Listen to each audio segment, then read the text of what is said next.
Hello दोस्तों, मैं झूमर गा रही हूँ। ननद रानी कुंभ के मेले में खो गई है, इसीलिए गा रही हूँ। अगर आप लोग को पसंद पड़े तो सब्सक्राइब ज़रूर करिएगा।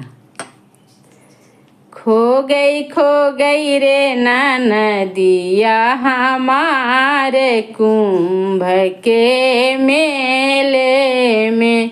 खो गई रे ननदिया हमारे कुंभ के मेले में।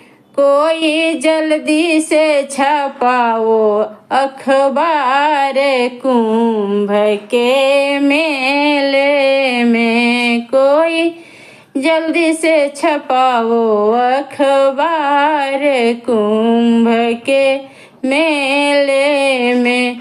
खो गई रे ननदिया हमारे कुंभ के मेले में।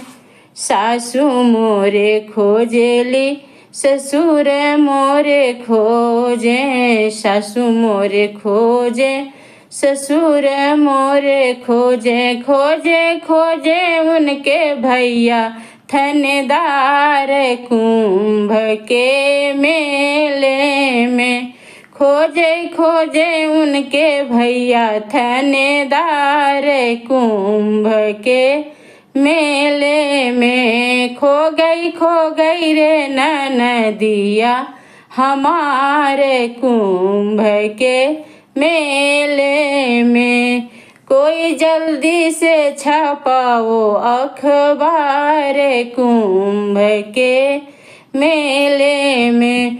भलू खो गई रे ननदिया हमारे कुंभ के मेले में। भलू खोई रे ननदिया हमारे कुंभ के मेले में। खो गई रे ननदिया हमारे कुंभ के मेले